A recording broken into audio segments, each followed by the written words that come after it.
दोस्तों, 12 फरवरी को शुभम की शादी हुई थी। बुधवार को शुभम और उनके परिवार के लोग कश्मीर दौरे से लौट रहे थे, परंतु उन्हें हिंदू होना पड़ गया। भारी क्या, हमारे भारत में हिंदू होना गुनाह है? क्या हिंदुओं के साथ में यही होता रहेगा? क्या कुछ आने वाली समय में बदलने वाला है, या हालात और भी ज्यादा पत्थर होने वाले हैं? आज के खास वीडियो में हम आपको टीवी न्यूज तक के माध्यम से बताने वाले हैं। दोस्तों, अभी हाल ही में एक ऐसी खबर सामने निकल कर आ रही है जो आपके पैरों तले जमीन निकाल देगी और आप पूरी तरह से खबर सुनते ही हिल जाओगे।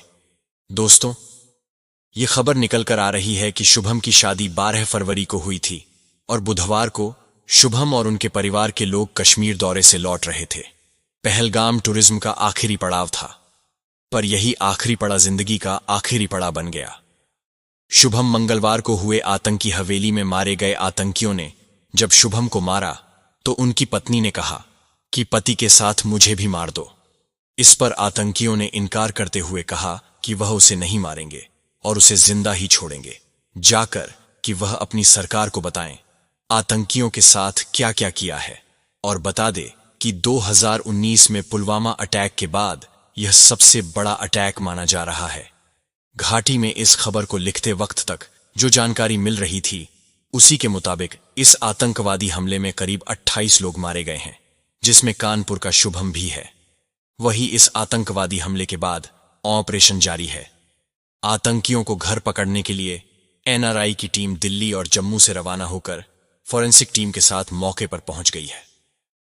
आर्मी, सीआरपीएफ, एसजीओ, जम्मू पुलिस ने पूरे इलाके को घेर लिया है और हेलीकॉप्टर और ड्रोन का इस्तेमाल किया जा रहा है।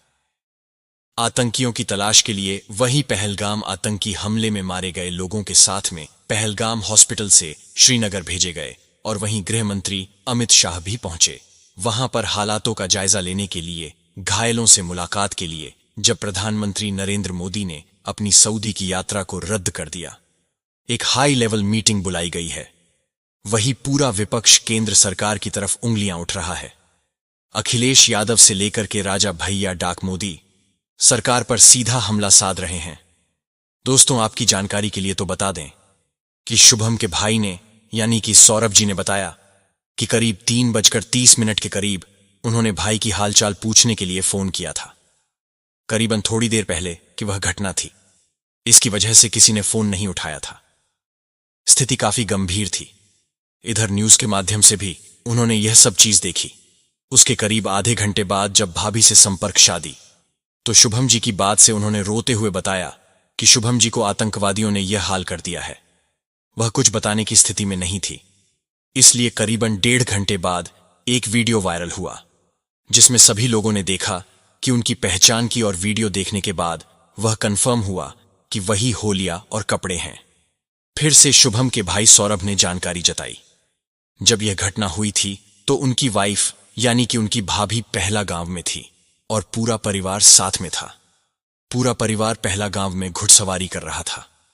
कुछ लोग ऊपर गए थे, जिसमें भैया और भाभी साथ में बैठकर गए और मैगी वगैरह खा रहे थे।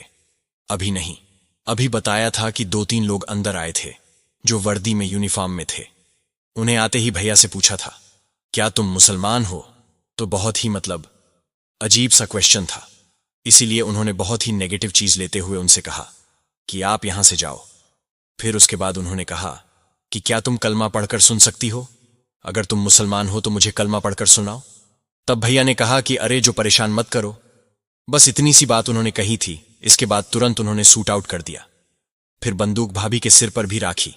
उनसे कहा कि हम तुम्हें इसलिए छोड़ रहे हैं ताकि तुम जाकर के अपनी सरकार को हमारे बारे में बता सके, तुम्हारे पति के साथ हमने क्या क्या किया है। तो महीने पहले 12 फरवरी को शुभम की शादी हुई थी और बुधवार को शुभम और उनके परिवार के लोगों को कश्मीर दूर से लौटना था। पहलगाम का टूरिज्म का आखिरी पड़ा, मानो उनकी जिंदगी का आखिरी पड़ा बन गया। मंगलवार को हुए हमले में जब शुभम को तो उनकी पत्नी ने कहा कि पति के साथ मुझे भी तब आतंक क्यों नहीं, ऐसा करने से इनकार कर दिया। उन्होंने कहा कि हम तुम्हें जिंदा छोड़ रहे हैं, जाकर के तुम सरकार को बताएं कि 2019 में पुलवामा अटैक के बाद सबसे बड़ा अटैक यही माना जा रहा है। कश्मीर घाटी की इस खबर ने पूरी दुनिया को हिलाकर रख दिया है।